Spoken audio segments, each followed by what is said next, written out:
Well, I've been in here um, cleaning and my face and applying antibiotic ointment and things like that. And of course, I can't sneeze.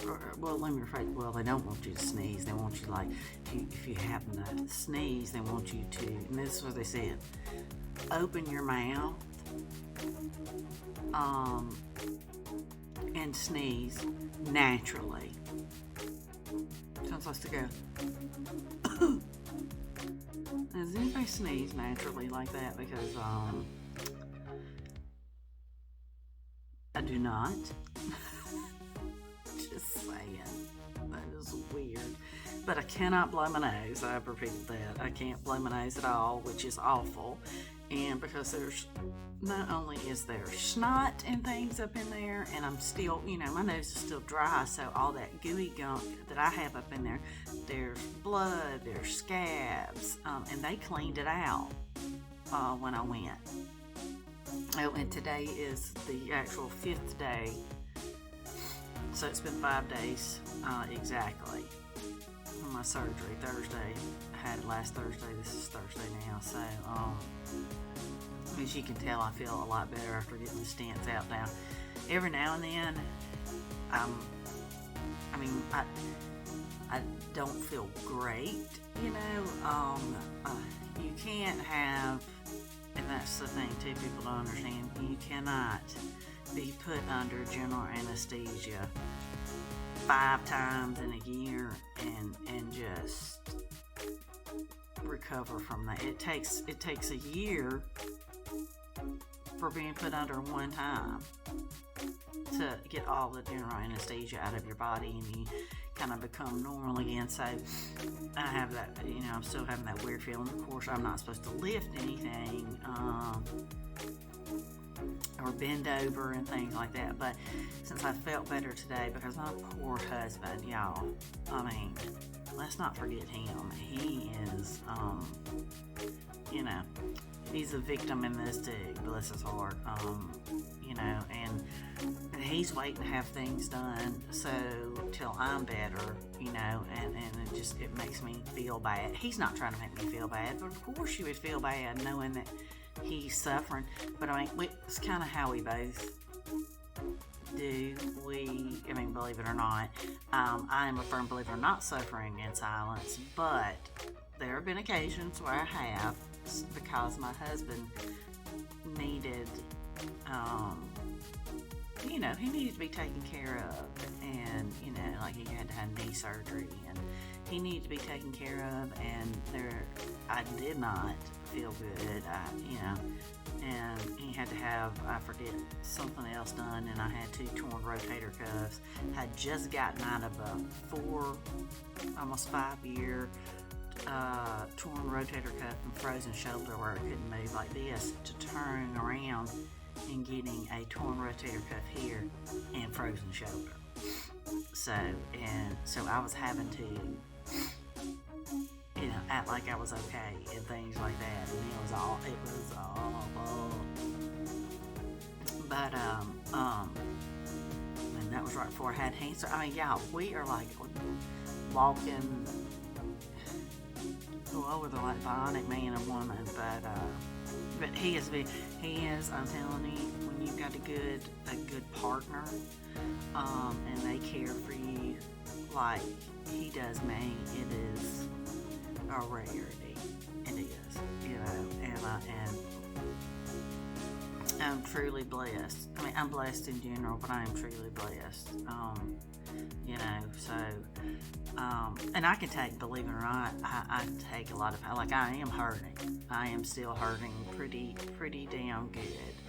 But taking those stents, splints, whatever you want to call it out, that has made the pain bearable. I'm not taking any more pain medicine. Now, would somebody normally that felt like I did? Sure, and I don't blame them. But I don't, I can tolerate it.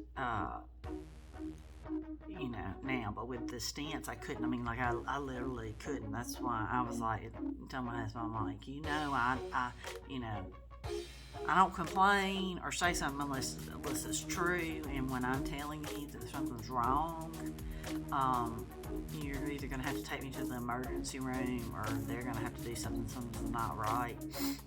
And I was correct. I mean, when pain medicine's not hitting on anything, and I mean, at all, like, and I burned it off fast, so that's what I thought was happening, and I was burning it off fast, but it was that this was messed up, this splints and things, and so it didn't matter how strong I was, as long as that was like that, your screw strength,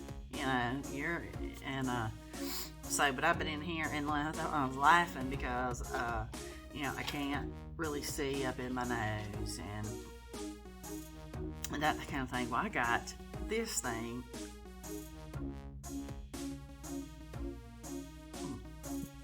Sorry. I gotten this thing, okay? If you guys can see it.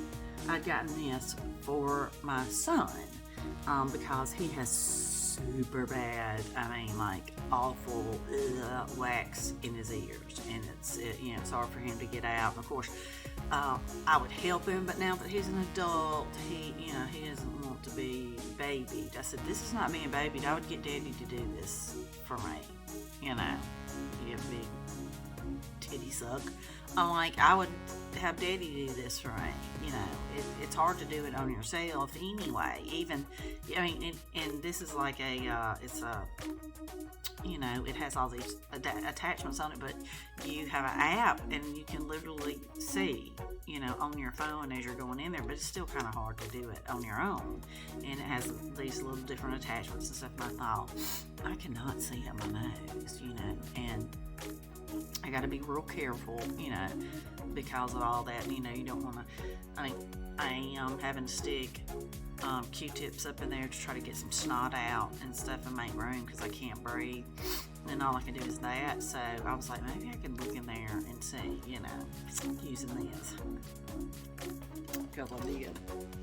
It's called the Earwax Removal System. View and safely clean your ear canal and your nose canal. But I didn't tell you that. If you do it of your own volition. I'm just saying I did it. And I have, I wiped even the outside, the inside of this thing, and every time I'd use different nose, go into the different nose. But I put antibiotic ointment up there too and looked, and it's gross up in there. I'm not going to lie to you.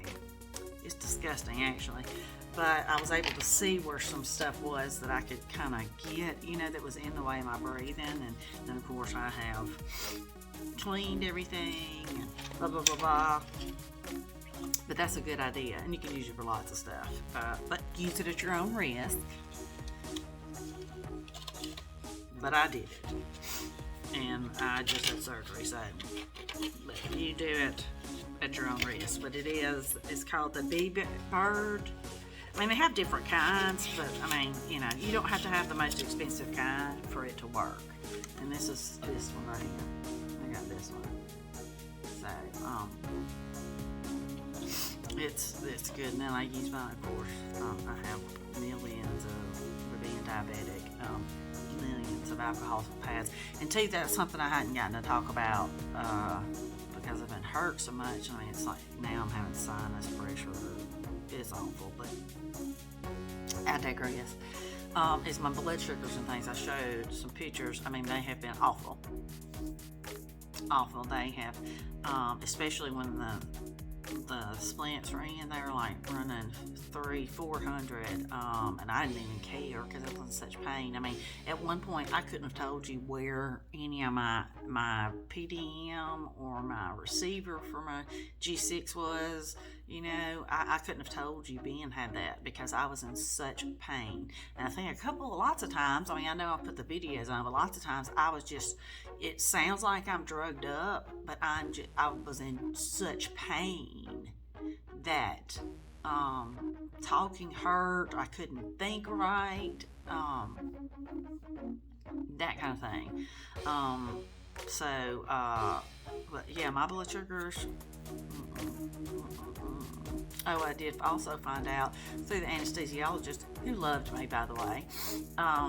He said, "Oh, she's feisty." Well, indeed, you have no idea. Okay. Um, this is your first rodeo with me. I mean, yeah. But he admitted. Well, I mean, he didn't admit. He just told me. Not like I asked him, but they do give me steroids every time I go in and have surgery. So that could be a part of why my blood sugars are messing up as too. But stress will do it real bad. Um, so, you know, but I didn't notice a difference really up until recently. Like about them giving me steroids or anything. I really more think though this spike and having crappy blood sugars and things like that. I'm still doing the same thing I always have. You know, when I don't feel good, I mean, Ben literally takes over the comms. I mean, he's literally like holding them in his hand. He'll put them somewhere near. I mean, like he won't even let me touch them. I mean, you know, that's my Green Beret. You know, my command sergeant major. I mean, he likes to take control because he can't fix it. You know, so that's his way of, you know, because he knows how much I've suffered and how hard it's been on me. So, but yeah, blood sugar's been super shitty. I've been doing my best to, you know, and I'm changing my basal rate, so that's helping a lot that I have all those basal rates, y'all. I'm just telling you, like this morning though, I've been up really early because my blood sugar dropped. I didn't know it, didn't have a clue. My husband comes over there, gives me some juice, so I got up and it was close to when it was time for him to get up for work, so we got up together and of course I still can't smell or taste anything. He gave me orange juice. I love orange juice, and I could taste the bitterness. Does that make sense? That's like I said before with the alcohol. He gave me whiskey. He knew I wouldn't drink it any way other. I mean, not that there's anything wrong with drinking. I wish I could drink. I mean, I wish I could just get hammered one good old last time. It just doesn't suit me. I mean, it just doesn't do well with me, so I just choose not to. I'm usually a fun person anyway without drinking. On occasion I'll have a drink, and I don't know if I'll talk to him tomorrow. Dr. Cox, he's going to take the stitches out and stuff and find out if about my smell and taste. You know, so see if that's going to come back, because like being with certain, and I'm not a pessimist, I'm a realist. I could be optimistic too, but I'm much of a realist. I'm not a pessimist. So, and he goes, "Oh yeah, this will be better. That'll go away once the splint's out. I'm sure of it." Nay, I say, but that's okay. I mean, there are other things that it could be worse. I mean, I know a lot of people are like, "Oh, I've lost my taste and smell. You know, it's awful. It's all." I mean, it hasn't been awful for me. I mean, I don't eat a bunch, but I didn't eat a bunch before. I mean, I thought I might lose a little weight, but I mean, I think I have lost some. But I'm also very dehydrated. I mean, I have been, and that will screw with your blood sugars too. I've said that before, and it will screw with your G6 not being accurate. So that's why I always say calibrate. So, but anyway, this is my video for today. As you can tell, I feel better. I don't feel good. I probably will lay down and take a nap at some point. I'm going to try to wash clothes without having to bend over, and I'm going to try to do something for supper, because my husband, he's been working all day, and he comes in and he'll cook, you know, because I haven't felt good. So I need to get back to my job, you know. So, and that's loving and taking care of my husband. So, but I do feel better today, as you can tell. I don't feel good, but today's a better day.